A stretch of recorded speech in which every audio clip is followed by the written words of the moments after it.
नमस्कार दोस्तों, मेरे YouTube चैनल यादों की विरासत में आप सबका स्वागत है। तो आज हम बात करेंगे चाणक्य वंश की, जिसको मूलराज प्रथम ने उसकी स्थापना की और उसके बाद ये समझो 942 ईस्वी से और 1244 ईस्वी तक करीब करीब 300 सालों तक चाणक्य वंश का जो उत्थान था बहुत ज्यादा था और उन्होंने बहुत से क्षेत्रों पर राज किया।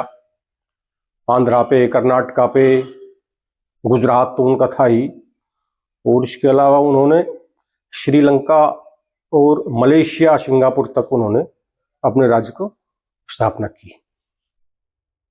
तो उसमें एक हुए भीमराज प्रथम, जिसका राज रहा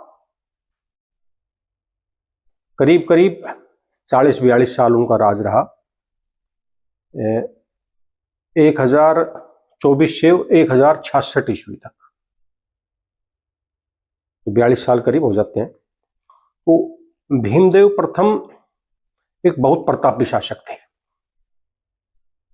उन्होंने महमूद गजनबी, जिनके बारे में आपको पता है, एक लुटेरा था जिन्होंने सोमनाथ को भी लूटा और मथुरा को भी लूटा, बहुत से क्षेत्रों को उन्होंने लूटा। तो उस गजनबी को भी उन्होंने युद्ध में हराया 1019 में।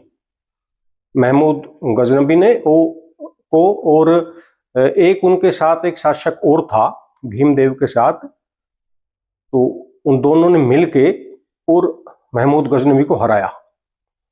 और हराया क्या, अब इतिहासकार कहते हैं कि महमूद गजनबी को वो मार भी सकते थे 1019 में, लेकिन जो दया का भाव है उसके कारण उसको छोड़ दिया गया।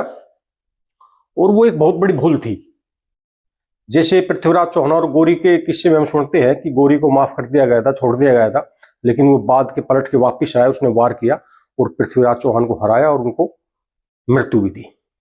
तो वही भूल यहां भी हुई है। भीमदेव ने उसको छोड़ा, क्षमा किया, और 1019 की बात है। और 1019 से ठीक पहले 1018 में महमूद गजनबी ने मथुरा को लूटा था। और मथुरा को इतना लूटा था, कहते हैं इतिहासकार की, इतनी चांदी थी कि 100 ऊंट पर तो चांदी ही लाद दी गई थी, इतनी चांदी थी वहां। तो उसके बाद